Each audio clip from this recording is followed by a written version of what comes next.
इस फिल्म की कहानी बहुत ही कमाल है, जिसमें बाप और बेटे को एक ही औरत से प्यार हो जाता है, जिस वजह से बेटा ऐसे चक्कर में फंस जाता है जिसमें वह समझ नहीं पाता कि वह क्या करे। यहाँ तक कि वह अपने बाप की गर्लफ्रेंड को प्रेग्नेंट भी कर देता है और एक बच्चे का बाप भी बन जाता है। उसकी लाइफ कैसे बदलती है और उसे क्या करना चाहिए उसे कुछ समझ नहीं आता। फिल्म की शुरुआत में हम देखते हैं कि सैमन नाम का एक लड़का अपनी गर्लफ्रेंड के साथ रहता है। वह एक आर्टिस्ट है, जबकि उसकी फैमिली में सभी लोग डॉक्टर होते हैं, इसलिए वह अपनी गर्लफ्रेंड के साथ अलग रहता है। सैमन अपनी गर्लफ्रेंड के साथ कार्टून फेस्टिवल की तैयारी कर रहा होता है। आज सैमन के डैड का 60वां बर्थडे है, जिसे सेलिब्रेट करने के लिए पूरी फैमिली इकट्ठा होती है। आज सैमन भी अपनी गर्लफ्रेंड के साथ घर आता है, जिससे कि वह अपनी गर्लफ्रेंड को अपनी फैमिली से मिलवा सके। सैमन जब घर पहुंचता है तो देखता है कि सभी लोग बर्थडे सेलिब्रेट कर रहे हैं। सैमन सभी फैमिली मेंबर्स को जानता था, लेकिन एक लेडी ऐसी थी जिसे सैमन पहचान नहीं पा रहा था। वह फैमिली से अलग थी। सैमन अपने फादर को उस लेडी के साथ देखता है तो अपनी माँ से इसके बारे में पूछता है। तब उसकी माँ बताती है कि वह उसके फादर की सेक्रेटरी है, जिसका नाम सोनिया है। अक्सर सैमन के डैड अपने पुराने पेशेंट्स को सेलिब्रिटी बनाकर उनके साथ अफेयर करते थे। इस बात से फैमिली को तो कोई प्रॉब्लम नहीं थी, लेकिन सैमन की मॉम बहुत दुखी थी। सैमन की मॉम अंदर ही अंदर परेशान होती है। सैमन की मॉम भी उसी क्लिनिक में काम करती थी। वे अपनी शादी को बचाने की कोशिश कर रही थी। सैमन की मॉम सैमन को बताती है कि तुम्हारे डैड सोनिया के साथ हॉलीडे पर जा रहे हैं। जब वे वापस लौटेंगे तो सोनिया तुम्हारे डैड से शादी कर लेगी। इस तरह मेरी शादी टूट सकती है। सैमन कहता है कि इसमें मैं क्या कर सकता हूँ। तब सैमन की मॉम कहती है कि अगर तुम क्लिनिक का काम कुछ दिन के लिए संभाल लो तो मैं भी फ्री हो जाऊंगी। इस तरह से मैं तुम्हारे डैड के साथ हॉलीडे पर जा सकती हूँ।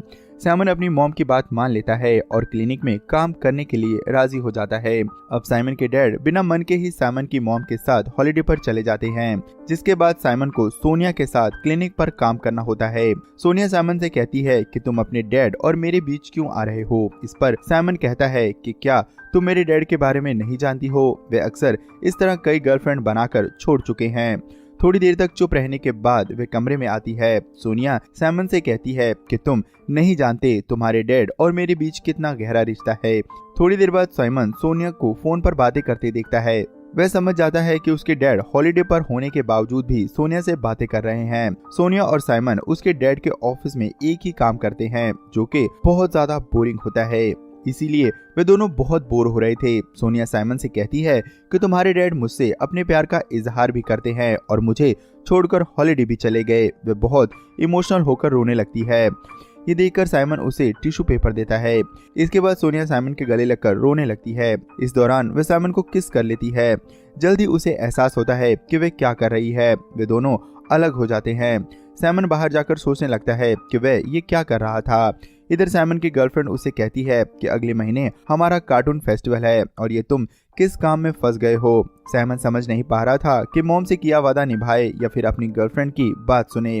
वे दोनों को ही छोड़ना नहीं चाहता था। दूसरे दिन सैमन क्लिनिक पर जाकर सोनिया को सॉरी बोलता है और कहता है कि कल जो भी हुआ वह नहीं होना चाहिए था।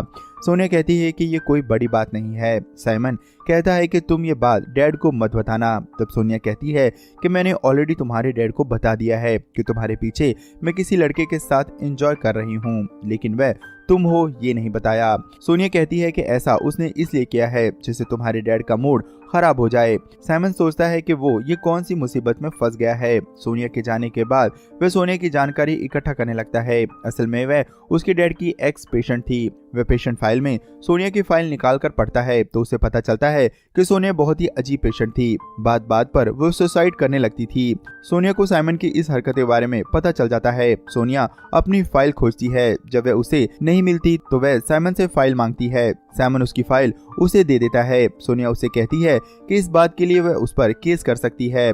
सोनिया उसे अपनी फाइल नहीं देना चाहती थी, लेकिन सैमन उसके हाथ से उसकी फाइल खींच लेता है। पीछे मुड़ते हुए सोनिया फिर से सैमन के करीब आ जाती है और उसे किस कर लेती है।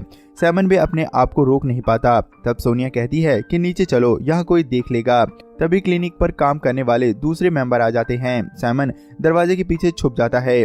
थोड़ी देर बाद वे दोनों नीचे कमरे में जाते हैं। सैमन भी सोनिया के पीछे पीछे खींचा चला जाता है। सैमन का दिमाग काम नहीं कर रहा था। सैमन बाहर के कमरे में सोनिया से बात करना चाह रहा था, लेकिन सोनिया को कुछ ज्यादा ही जल्दी थी, इसीलिए वे सीधे बेडरूम में जाती है और उसे अपनी तरफ अट्रैक्ट करती है। इसके बाद वे दोनों एक दूसरे के करीब आकर इंटीमेट हो जाते हैं। फ्री होने के बाद सोनिया कहती है कि मैं तुम्हें घर छोड़ देती हूँ। सोनिया सैमन को घर के पास छोड़ देती है, जहाँ से वह साइकिल से घर की तरफ निकल पड़ता है।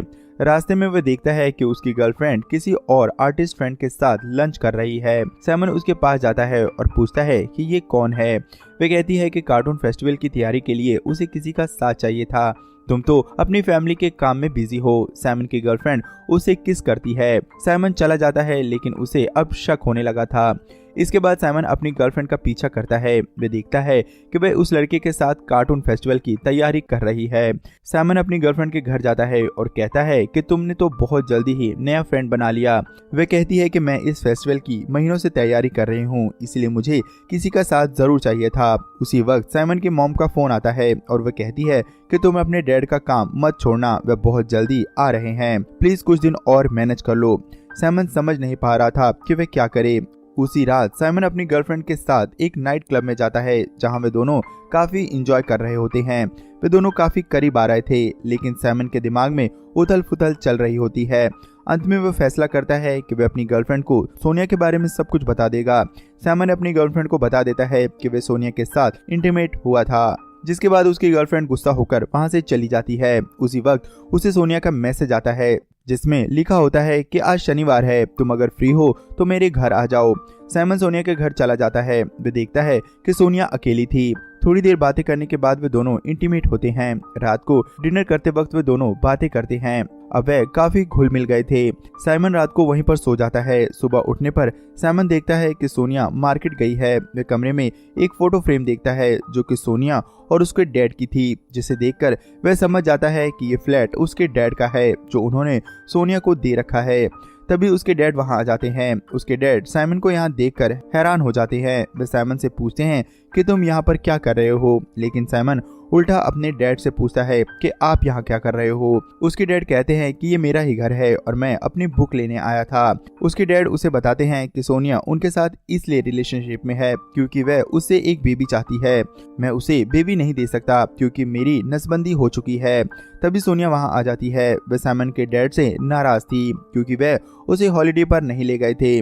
सोनिया सैमन के डैड के सामने ही सैमन को किस करने लगती है। वह सैमन के डैड को जलाना चाहती थी। सैमन के डैड समझ नहीं पा रहे थे कि वो क्या करें। सैमन के डैड उसे कहते हैं कि मैं तुम दोनों के रिलेशन से हैरान नहीं हूँ, प्लीज तुम अपनी मॉम को समझा देना कि मैं सोनिया के साथ रिलेशन में था। सैमन अपनी मॉम को समझाने की कोशिश करता है, लेकिन उसकी मॉम और ज्यादा परेशान हो जाती है। वह समझ नहीं पाती कि वह क्या करे। उसका बेटा भी सोनिया के साथ रिलेशन में हो गया है। वे दोनों गले मिलकर रोते हैं। साइमन अपनी गर्लफ्रेंड के पास जाता है, मगर उसकी गर्लफ्रेंड अब साइमन से कोई रिश्ता नहीं रखना चाहती थी। कुछ दिनों बाद सोनिया को एक बेबी होता है जो कि साइमन का ही होता है। फ्लैट तो साइमन के डैडी ने दे ही दिया था। उसे एक बेबी भी मिल गया और प्यार करने के लिए साइमन भी मिल गया। उसे एक पूरी फैमिली मिल चुकी थी। सोनिया अपना बेबी लाकर साइमन के हाथ में दे देती है। साइमन उसे लेकर थोड़ी देर के लिए खुश होता है, लेकिन बहुत कंफ्यूज होता है।